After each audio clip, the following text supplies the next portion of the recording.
I'm on it. I've got low battery, but I'm on it.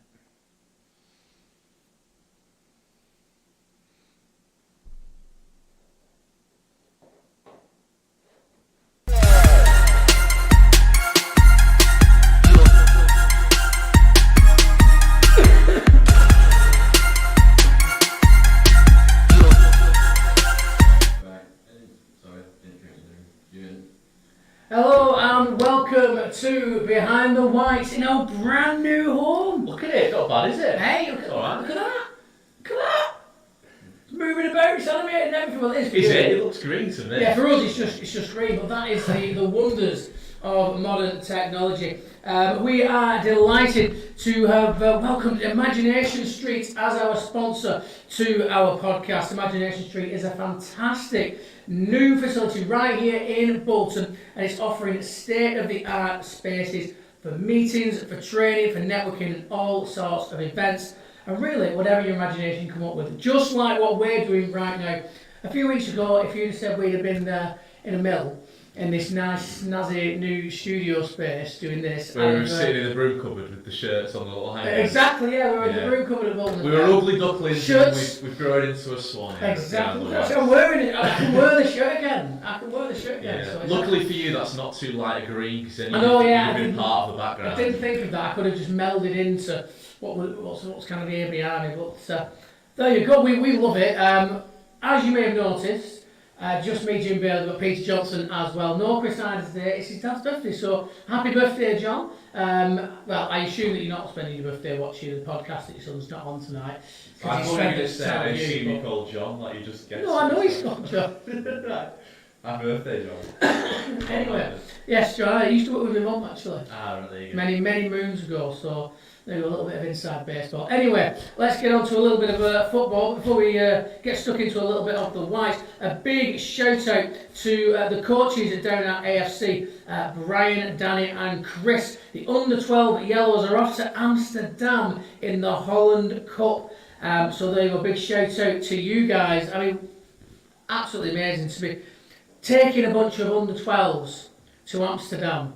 Sounds like one hell of an adventure. The Holland football tour. I mean, just keeping an eye on where they're all going. I mean, I tell you, it's hard enough just in the general school, to be honest with you, to make sure you know what everyone's doing, but over in a foreign country, fair play to them. And that's what's beautiful about grassroots football, isn't it? It's all about people like coaches who put the effort and give their time to take young players on these great trips and give them fantastic experiences. So that's a massive shout out from us here at Behind the Light to you. And that's, well, for now, where most of the good news kind of stops, to be honest with you. But a bit of a depressing news kind of segment. Let's get stuck into a little bit of headline news. And that should mean that our graphic at the back should nice and changed and be all nice and snazzy. There you go. We'll see how I monitor. And there you go. Oh, well, we've got something going on. But keep an eye on that. Headline news coming your way. Right. Aaron Morley, bad news on this one. Not surprising news though. But Aaron Morley out for the rest of the season after damaging ankle ligaments in that game against Barnsley. It is at this moment too early to tell whether he's going to need surgery on that injury, which of course will give him, you'd imagine, a much bigger recovery time, Peter. But it's very, very disappointing for Aaron. You know, after he comes back in, he's been one of the best performers really since he's come back in, and now to have had this, unfortunately, been ruled out for the rest of the season now, and we're not quite sure how long after that. Yeah, I mean, his season's petered out, hasn't it? From where it was kind of, 4 months ago? Yeah. End of December, start of January, flying high with Wickham. Just before we play Wickham as well. Yeah, got that goal against Exeter, didn't he? Then he came to us, first game back, got another goal against Exeter. Seemed like the real man of the moment, didn't he? He was going viral. Aaron Morley was going viral. Winning 2 goals in a week against Exeter for different teams. And those were the heady days back in January when we thought everything was possible. And then under Steve Schumacher, and gradually it started to fall apart again, hasn't it? In similar ways to what we saw under Ian Everton. Yeah, a little. And I think that, you know, we all, when we have that kind of uptick in form, we'll get stuck into this probably a little bit later when we talk about the possibility of playoffs. But generally, you know, it is one of those where Ian said, these are the same players that are going to be here if I go. And after that new manager lift, which was fantastic, we went on a great run, but it does seem as like the problems are still the same problems, and they are still going to be the same problems that need to be addressed. Just going to have to hope that it's a little bit of a different approach. But we'll get stuck into that. Yeah, we will do. Because we're going off the boil because there's some more injuries to talk about. Josh Sheehan, who also came off in that game, will be missing in the match against Wickham. Jordi Osei-Tutu and Alex Murphy are also doubtful, despite having trained this week. So a bit of an injury crisis going on, which is nothing new to hear in terms of being a Bolton Wanderers fan, but the first one that Stephen Schumacher's had to deal with. Yeah, just where we've seen a couple of weeks where, because I don't think Bolton ever seemed not to be an injury crisis for him. There always seems to be some sort of crisis. But the last couple of weeks, Santos came back, we had a couple of others coming back into first team action. Foreigner a few weeks ago came back and was superb. And it seemed like we're starting to get the rub of the green from the injury gods were looking favourably upon us. But obviously the last few days, again, that's not been the case. I do think what it will do is it will force Stephen Schumacher's hand in terms of trying something new. And I know, obviously, since he's come in, he's had a lot of different approaches, lots of different formations, lots of different players.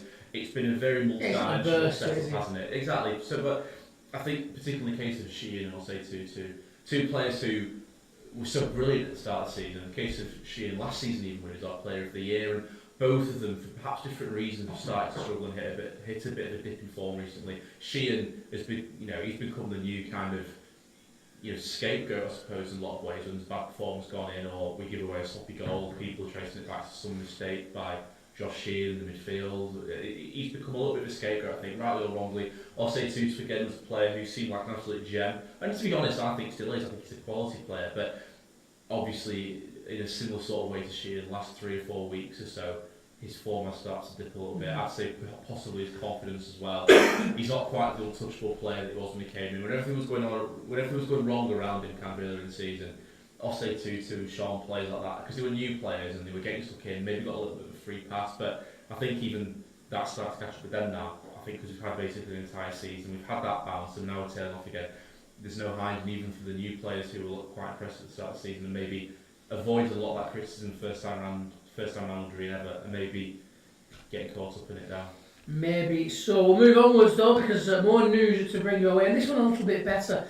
Wanderers have now tipped over the 15,000 marker for season tickets sold for this coming season. I mean, absolutely fantastic to be, to have had the kind of season we've had that's been a little bit up and down, a little bit checkered in places, to maybe not be in the best run of form right now as well. To have shifted 15,000 season tickets for a season that most people, I'd imagine, are expecting will be in League One again is some great going, and yet again just shows how fantastic the Bolton Wanderers fan base really is. Yeah, it's this part of the discussion where we try and cast our minds back 12 months to remember how many we sold last year, just by means of a comparison. But we are around the same ballpark, aren't we? I think 15,000, and when you look at where we were at the start of the season, or probably middle of January really, where we kind of, you'd say, hit rock bottom. I think the whole season ticket thing was maybe the financial aspect was maybe what forced Sharon Britton's hand at the time. When you look around at that Charlton game, there was nobody left at full time, and season ticket sales this season looked like they were going to be on the floor. It's certainly something that you've got to take into account. These sort of numbers that you've got to take into account, and while it might not be going particularly well on the pitch, I think when you look at numbers like that, people still willing to come back through the doors next year and compare it to what would have been, say, if Ian Everett had still been here. I think if you're Sharon Britton on the board looking at that, that is a metric in which you look back on your decision and probably conclude that you made the right one to change the manager. Yeah, no, absolutely, and it was looking like people were going to start making their opinions known by voting with their feet, as it said, exactly. And not showing up, and that would be disastrous for a club that's in the position the Bolton Wanderers are in, without a shadow of a doubt. If you want to get yourself a season ticket for next season, you want to get on that roller coaster ride potentially for next season, you want to join those 15,000 others, well, you can do so, and of course you can split that through a direct debit. But if you like to do that, the club has issued a reminder that it is the 19th of April at 1 p.m. To get your applications in for that direct debit split through the season payments on your season ticket, which I know a lot of people do, because it just makes it much easier to afford than a massive chunk of coin all at once. So if that's how you want to buy a season ticket, don't hang around, because you're going to miss out on the opportunity and then be foot with the bill for the entirety of the season ticket all in one month. So there you go. Financial Wellbeing Show with Jim Bailey. Yes, indeed. Watch out, Kate, I tell you. Okay, finally, on Sunday, Bolton Wanderers in the community. Oh, I like this story. 1,600 participants to the Tough Sheet Community Stadium for this year's Community 10K. The first ever, and it also had the first ever family 2K fun run. If I'd known about that, I could have done it. Supported by the headline sponsor Vital Energy. Pete Johnson, yourself, sir, was, yeah. you were one of those 1,600 participants. You had the energy levels to take part. You did all right as well, didn't you? 45 minutes. Oh, I had a stone in my shoe. smoking that's, shoes. Done a stone in my shoe that's done some lasting damage. Cried off Not football been on walking Monday, though. properly. I know I had to cry off football because my foot was in bits. But good fun. It was up and down Trolley New Road, which I was a little bit sceptical about. I thought it'd be a little bit of a boring run, but it's a tricky, very hilly Bolton. Which, as if you're a runner like me, you will know. You catch a If you get the bus normally, everywhere, you might not be quite as aware of the different. That I was going to say, normally when you're going down Trolley Road, most people would normally be in a vehicle. Yeah. It's not the most, I'm going for a walk where you would Trolley Road. It ain't happening, is it? You go somewhere that's very scenic and lovely. Yeah. You don't go to the main road between two towns. So I don't think people walk along it all that often. And in a vehicle, you probably wouldn't notice quite how hilly it is. But especially on your way up from the Beehive, going towards Bolton, that first bit, that's a killer, brutal, that. absolutely brutal, yeah. But it was good fun, 45 minutes after the end, so I was pretty chuffed with that. You and David Doherty? David Doherty did it. It was a tad slower, to be fair to him. But he got round. He got round, and he brought in a very good time as well. So fair play to David. He got round. We got. Sounds like you throw your shade. I'm not. He got round. No, I don't know how to say it without sounding patronising. That's the problem. But no, we both did it. We both got a couple of photos at the end. Posed with Luffy the Lion. Of course. So obviously, if there were no photos, it didn't happen. So we had to make sure we got a few. But no, great fun. I'd recommend it for next year as well. But Sam White from Bolton Wanderers, who we work with sometimes, he beat me. He went past me about 4k in, and I just couldn't live with him. He beat me by about 20 seconds. I was like hanging onto his shoulders all the way around, basically, and he just had the legs for me. Oh, there you go. It's all like running around after miles. Yeah, exactly. Keeps me in training. But there you go. So those were the news headlines. Moving on into the first team, and well, of course, we've got a couple of pretty poor results to have a little bit of a look at. But don't worry, later on we're going to be talking about the women, and that gets much more positive, doesn't it, Pete? So first up, Bolton versus Rotherham at the Tough Sheet, all the way back on the 8th of April. I'd managed to forget about it.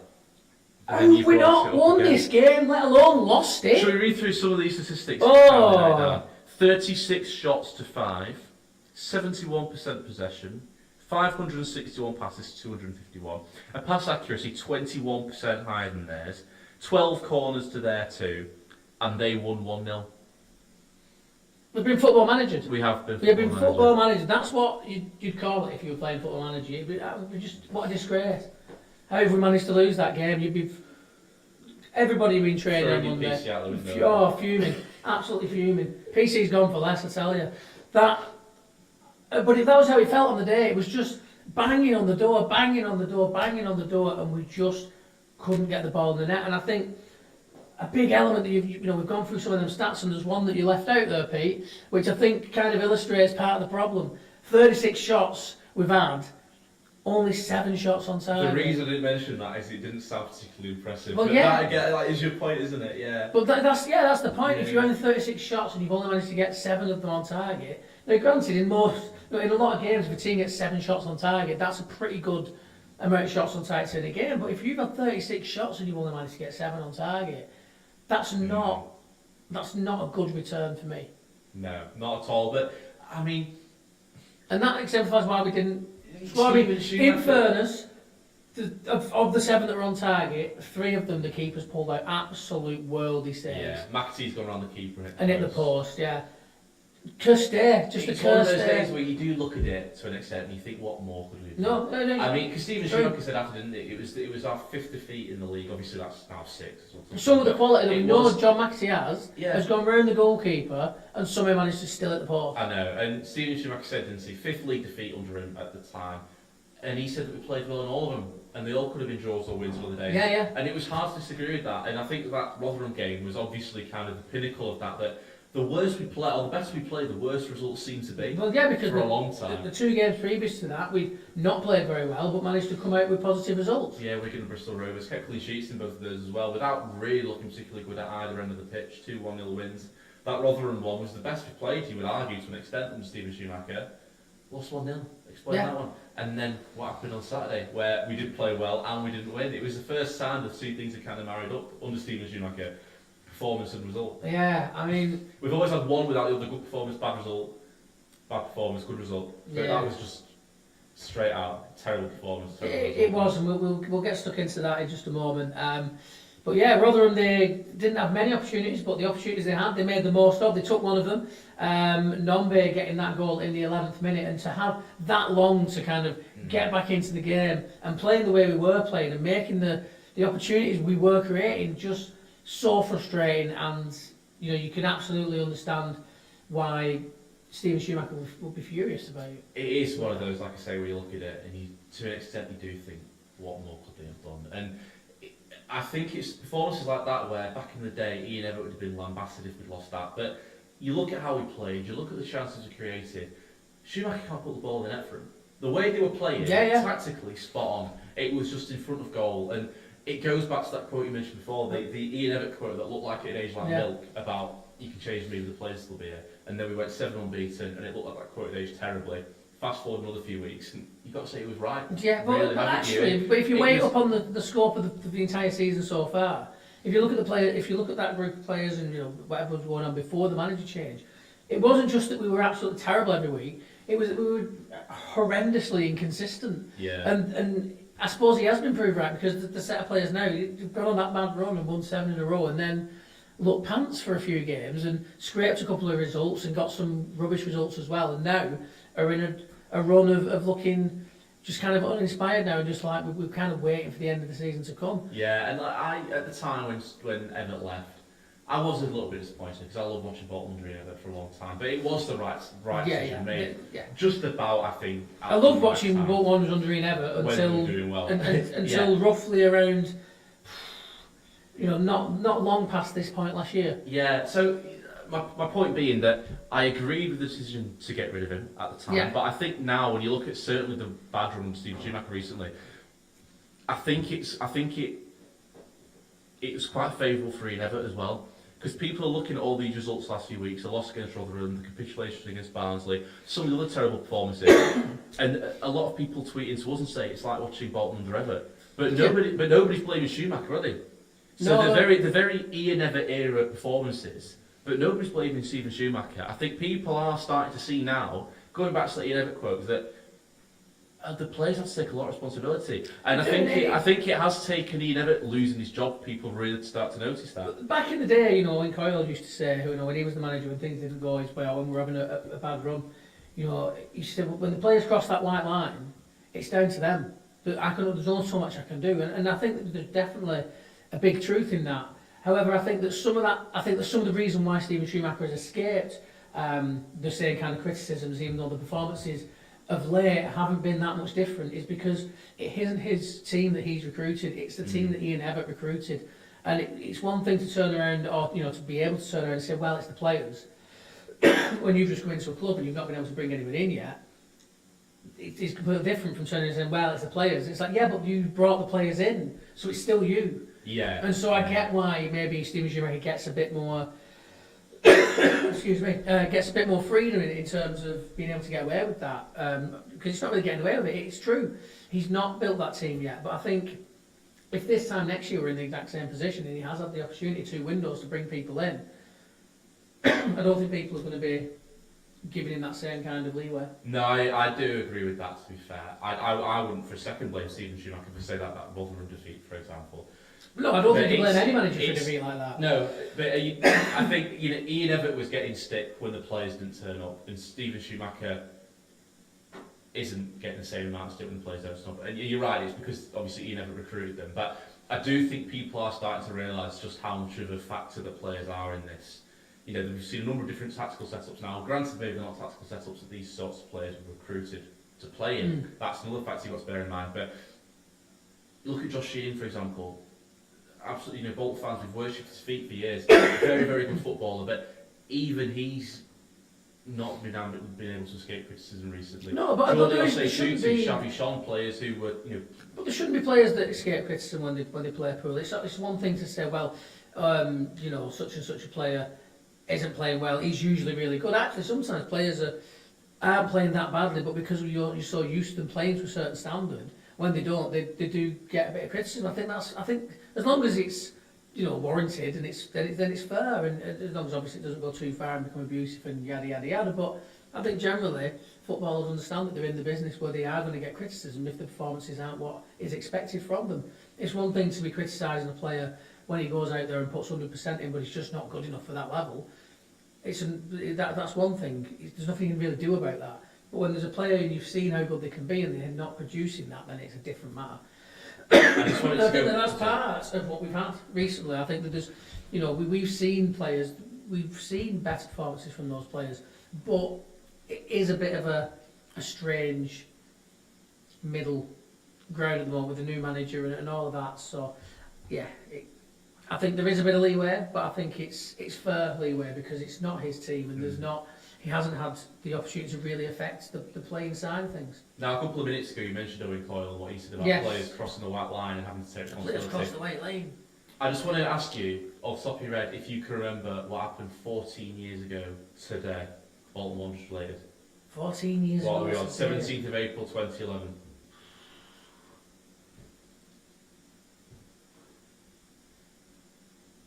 Give up at any time. Yeah, go on. What was it? Stoke 5, Bolton 0.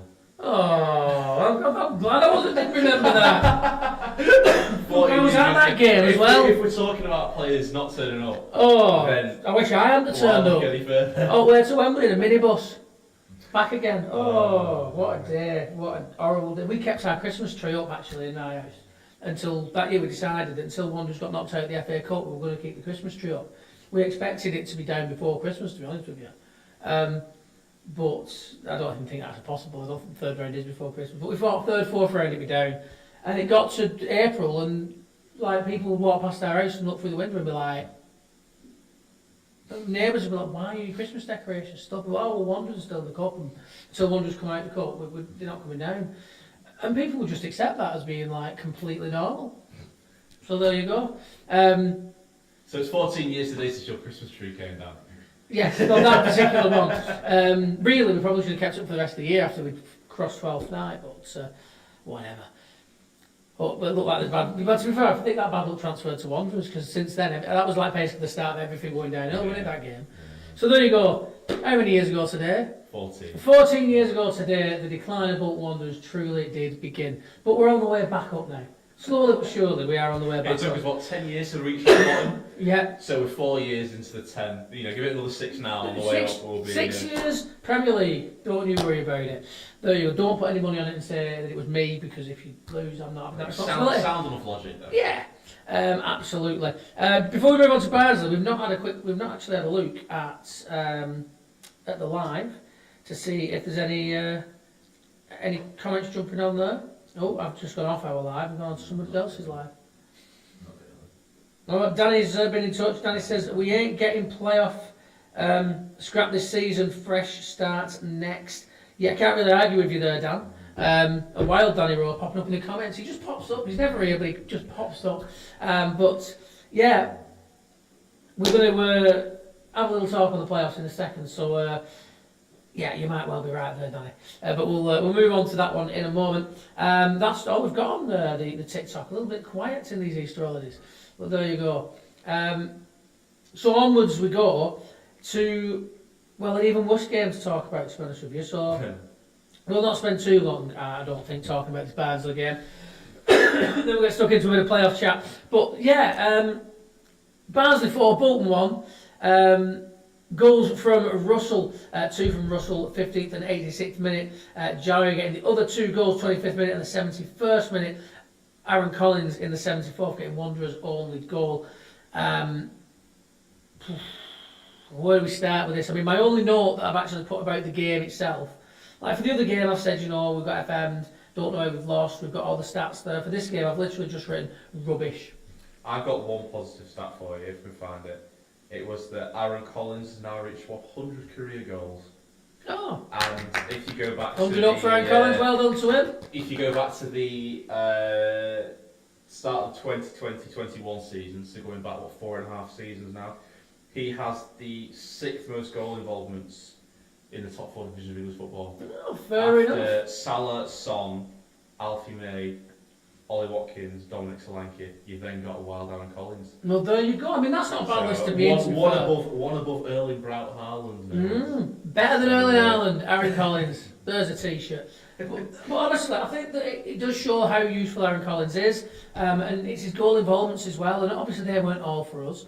He hasn't been with us that long, but we've seen what he can do in terms of assisting goals and getting goals. And I think that sometimes he gets a little bit of criticism, but I think it's sometimes undue because at the end of the day, this is League One, and strikers aren't going to be banging in every single week, because if they were banging in every single week in League One, they wouldn't be in League One much longer. Now, I know you can take Birmingham out of the equation there because that's a completely different matter, and they're not going to be in League One. They've already confirmed they're going up, but it was quite apparent as soon as the checkbook closed at the beginning of the season that Birmingham were going to be in the Championship next season. And I don't see any reason to doubt why there would be a Premier League team within the next 2 to 3 seasons, because they've got the money there, they've got sports people involved in the backing. Of course, Tom Brady's involved, and yes, he's American, and they don't, there's accusations that Americans get involved in football clubs without really understanding English football. But I think in the terms of Birmingham, with Tom Brady, he's been at the elite level of, yes, a different sport, but he'll understand the sporting mentality of it. And if he's got people around him and the other people in the consortium that do fully understand the English game and how it works behind the scenes, then they'll be absolutely fine, and they're going to just spend the way to the Premier League, and then that's when it's now, can you actually hang with everybody else that's got all this money? But for most teams, you get an Aaron Collins in this division, you do everything you can to hold on to him, because they will bring not just goals but assists. And I think he's fantastic at that, and I've been really, really impressed with Aaron Collins since he came in. I think had the look of the team at the back end of last season been a little bit different, people would have been lauding Aaron Collins after promotion and some of the goals he scored in the early goings in his Bolton career last year. Yeah, I'm just looking there at the breakdown. He's got 101 goal involvements, 67 goals, 34 assists. It's pretty much a 2/3 split. Yeah.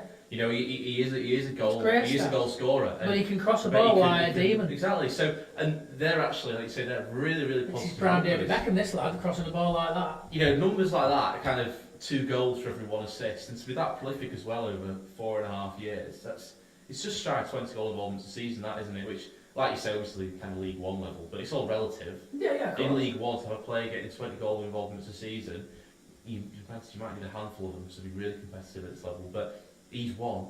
Absolutely, and I think he is the kind of player that if next season he has a little bit of a better season, you're really struggling to keep hold of him, because there'll be Championship teams sniffing around, unless of course we're on our way up that way.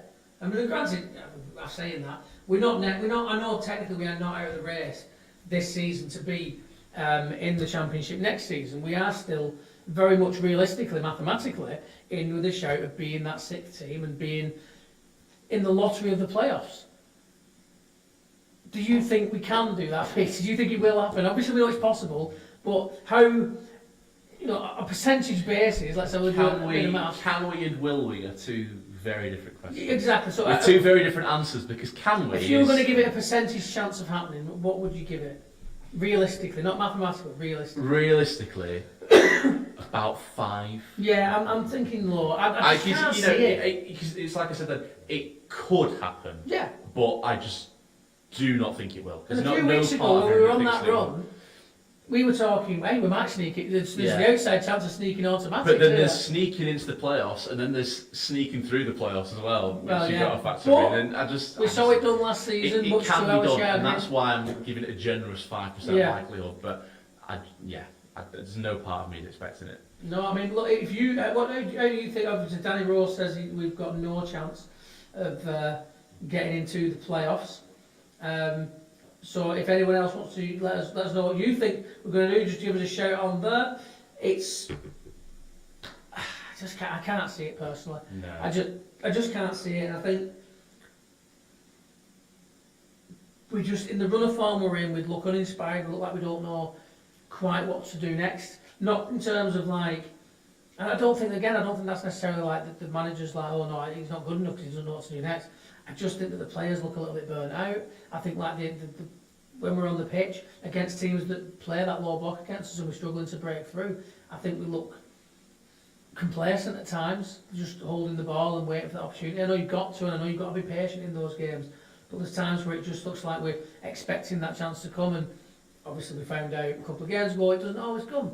But then we played Barnsley and there was no low block there. Barnsley came out and it was like we played so many teams that were just sitting in low block. We expected just to have it all our own way, and we didn't. And as soon as we didn't, we just looked like we'd been completely caught out, and suddenly the momentum was against us, and we never recovered from really. Cause the first goal went in, and we never really recovered after that. And I think that kind of mentality out on the pitch, and it's been mentioned a few times in the era, are we a little bit soft mentally? Do we struggle in those big occasions?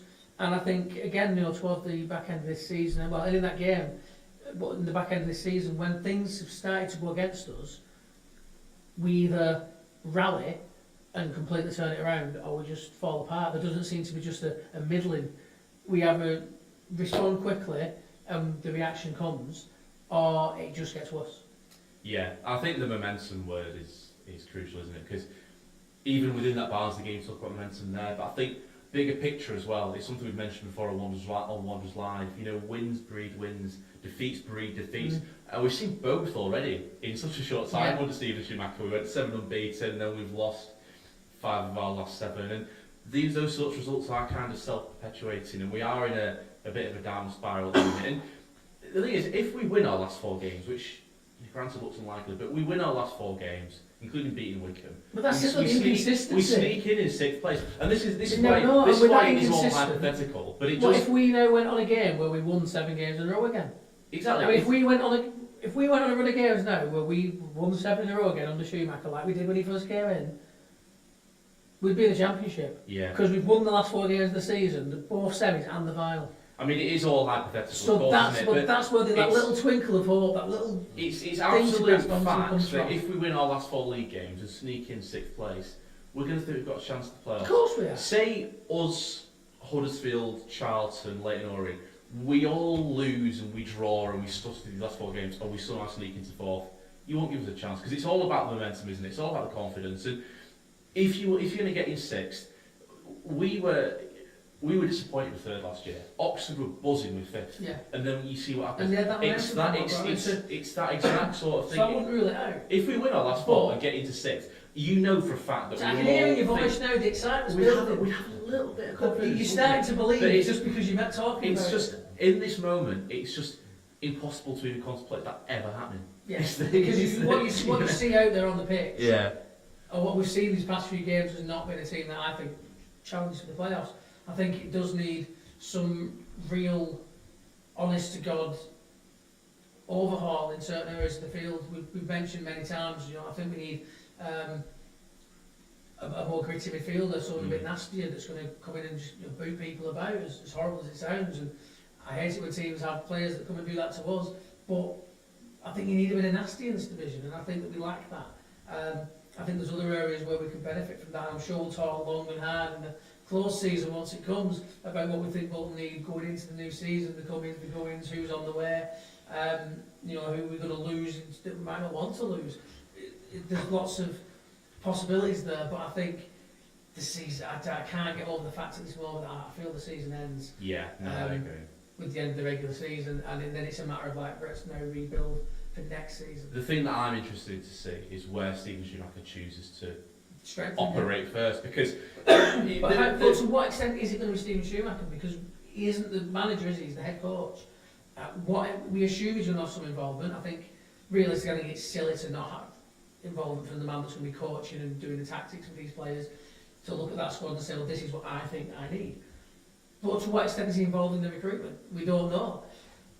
But so that's one little thing, because I think that what Stephen Schumacher might think we need, if the people that are actually involved in doing all the recruiting have not scouted anywhere like that, then it's going to be more difficult to find that type of player, because they might not be looking at that type of player for Ian Evatt, because he would have wanted something different, or may have wanted something different. Yeah, I think throughout the last few years, at some point or other, Bolton have had probably the best player in every position. at some point, even going back to League Two, you know, we've arguably got the best centre-back in Ricardo Santos, for example, maybe the best winger in Dapo Afolayan. You look more recently, at some point a couple of years ago, you've made a case for Josh Sheehan being the best midfielder in the league, Nathan Baxter for being the best goalkeeper in the league.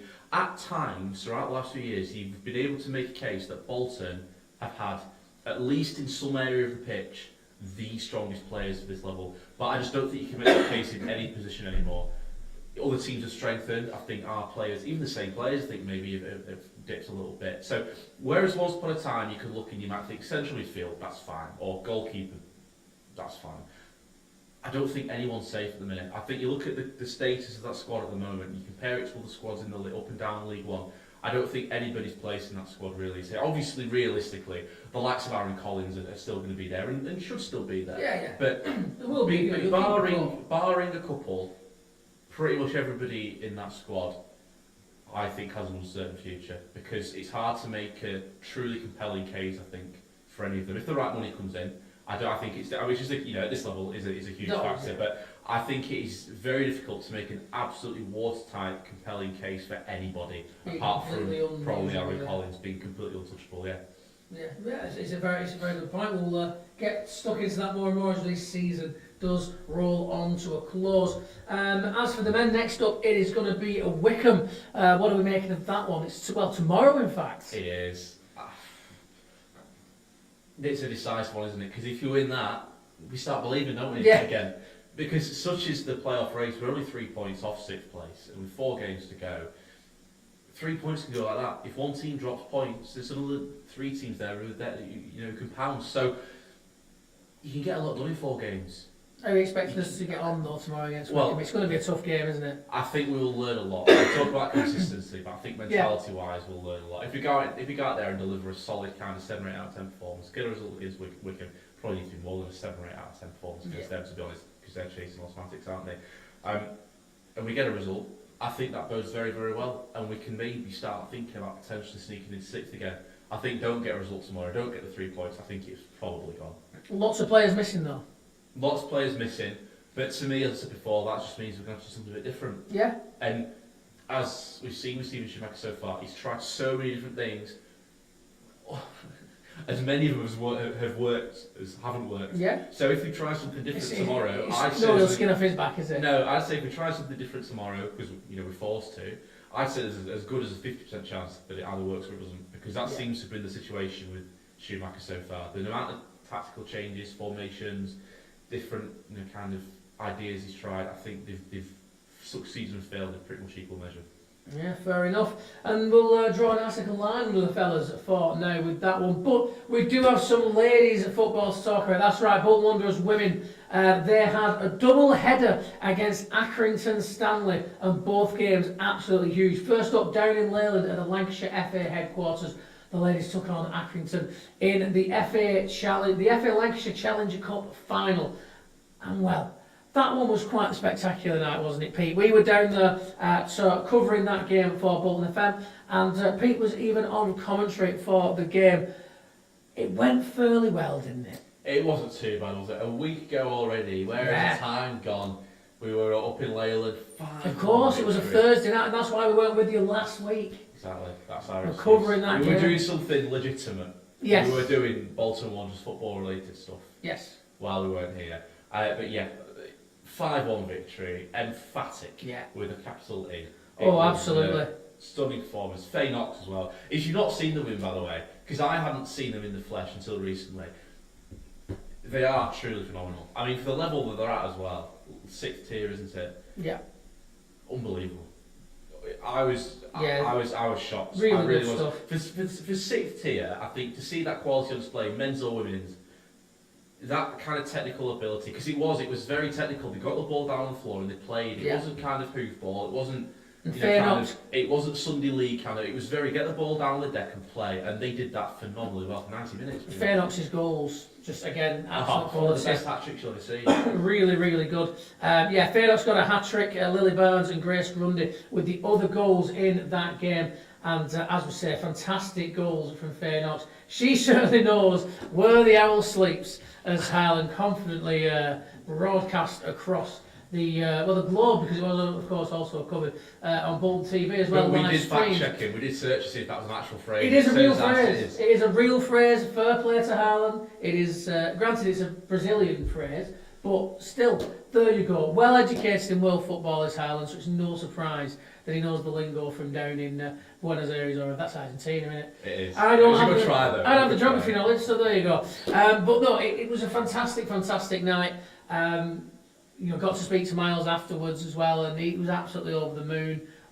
You could see in the celebrations after it meant the absolute world to the ladies, didn't it? The girls really did a good job. They worked hard, and they absolutely blew Accrington Stanley out of the water on the night. They did. I mean, Accrington, I don't know what I'd attribute it to really. I'd say Bolton may be struggling to settle down in the opening stages. First 2 or 3 minutes, maybe even first 5 minutes, I think Accrington looked like they were well and truly in it. Maybe got the ball down and played a little bit better in the opening stages. But after that, Bolton kind of composed themselves, because there were 1,000 people there, I think. Yeah, and well, they I was were just pretty about much to say all Bolton, actually, weren't they? just before the game got going, someone ran over and gave me a little note to say that there were 815 people in attendance.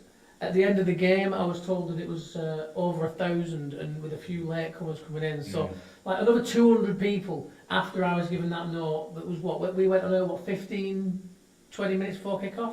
15 minutes before kick-off, I think it was. At that point, there were 815 people in there, and over 200 more people came in. The showing for a Lancashire FA Challenge Cup final for Tier 6 was absolutely phenomenal. And again, it's just testament to how good Bolton Wanderers fans are. So, because you're watching this, I'm assuming you're a Bolton fan. You are fantastic. We are, without a doubt, some of the best fans in football, and you can see that from the way we've got behind things like the women's team. Yeah, and to be fair, maybe if they should have stayed at home in the opening stages, it looked like they were a little bit unsettled, I think, because it was pretty much a home crowd, wasn't it, for Bolton? Yeah. And I think, to be fair, understandably, perhaps some of the ladies in the opening stages were it seemed they were a little bit edgy. I am a little bit edgy, a little bit jittery, because you get out there and, Bolton women do attract decent crowds, but they don't tend to attract crowds that are ticking into the thousands. So, and when the occasion finally, you can the occasion, think the about it in the atmosphere. distance. Oh, we've got a cup final coming up, and you can be looking forward to it, excited about it. And once you're out there, bam, oh god, Nice I'm on cup as the well. pitch. It's a bit different, and I think that was reflected in the opening stages. But I think once they settled down, I think maybe probably, as I say, from the 5th minute onwards, it was a pretty much one-way street. And Accrington found a little bit of a spell once they were 3-0 down. Obviously got the goal. For a fleeting moment, you're thinking if they get a second here, there could be a few issues, but it never really looked realistic. It was firmly under Bolton's control. Yeah, you can see on the background as well. We've got the picture of the the ladies there lifting the trophy. Just a really good occasion. Congratulations to the women's team. Just such an achievement in the first season under club operations, and a big congratulations to Miles as well. And it's a lovely looking cup, I must say, a lovely looking trophy. I got a little hold of it as well. You did? Yeah. So Miles, a little picture of the manager. I thought I'd just get a picture of Miles with the cup, but then he just assumed I was like, I'll get a picture of him, and then my cousin was there. He was like, I'll take the picture of it. I was like, by this point I've got a cup in my hands. So I'm like, well, this is great, isn't it? But no, a really good performance, and they all deserved all the plaudits.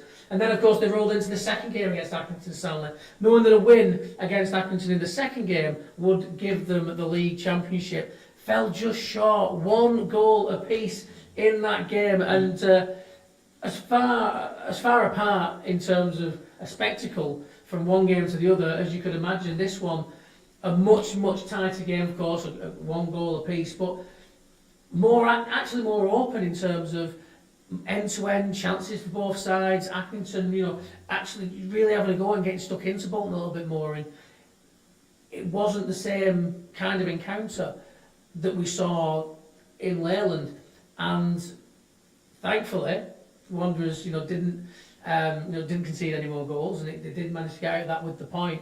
But of course the point means that puts Wanderers in a position now where winning that last game of the season is going to cinch it all up. Yeah, and you've not mentioned there the fact that it was 1-0 after 6 minutes. I know, yeah. Bolton at 1-0 after 4 minutes. Accrington equalised straight away, and that was it. Yeah. No more goals. What was happening there? But you're right. It was a very open, very even encounter. Couldn't have been much more different in that respect than the quite cagey affair, you have to say. Yeah, hard number to goal for the Whites. I did have the Accrington Stanley goal scorer's name written down, but They learned how to keep Faynox quiet. This has died, so they did the homework. I'm flying from memory at this point, but it is all. Look, it would be really nice to get it all locked off, boxed off. Jobs are good in those 2 games against Accrington Stanley, because just again for that kind of the poetic nature of playing Accrington twice in a row with such high stakes, riding on them, to go out there and beat them twice would have been great. But actually, how cool is it that we're going into that last game of the season against Preston at the Tough Sheet Community Stadium, and there's still a bit of jeopardy. There's still a bit of, we need to win today to cinch this up, and if they get the win that officially clinches the title in the club's proper home ground, in front of what we're hoping again will be a good crowd, it's just going to be everything that you want in that first season. If you were doing a Netflix documentary about the women's team, you would want it to come down to this last game. In terms of drama, it's going to be great. I'm going to be there again, watching that. We'll give you some updates for Bolton FM, but also for the Behind the White social channels as well. So do look out for those. You swanned off somewhere, aren't you? Easter Sunday, family day.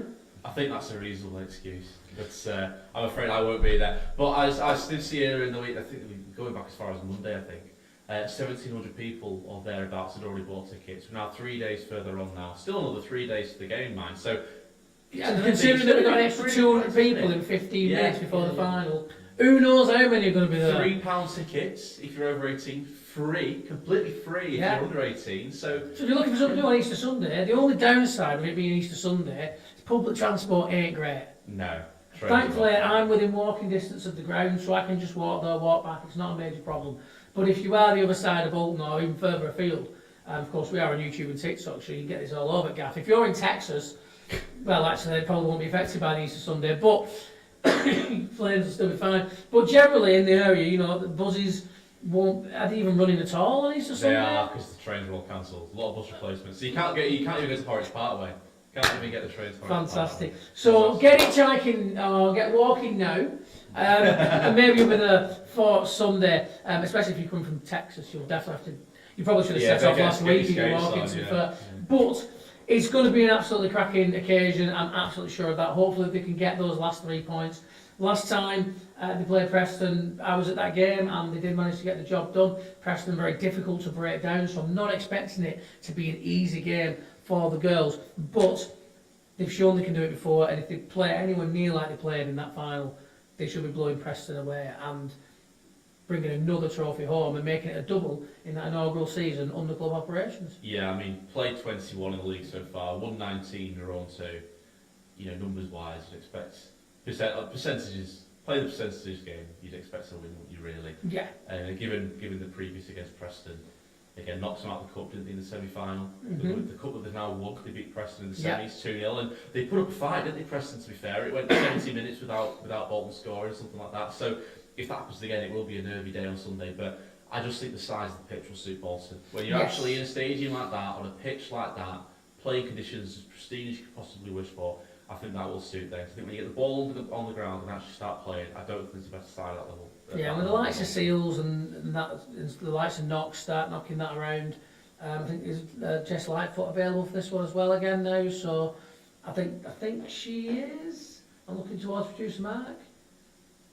Or she was done for 3 games, weren't she? I think she's still out. She might still be out then. I think she's still got another game, yeah. But regardless, the quality of play we've got on that pitch, as you say, it's a carpet, and for them to be playing on that's going to be absolutely fantastic. And to clinch that trophy, fingers crossed, on that ground will be absolutely sensational. So hopefully another trophy lift coming the way of Bolton Wanderers ladies. And that is pretty much that for us this evening. We hope you have enjoyed a little bit of Behind the Whites. We hope you enjoyed our new surroundings as much as we have. Absolutely fantastic facilities.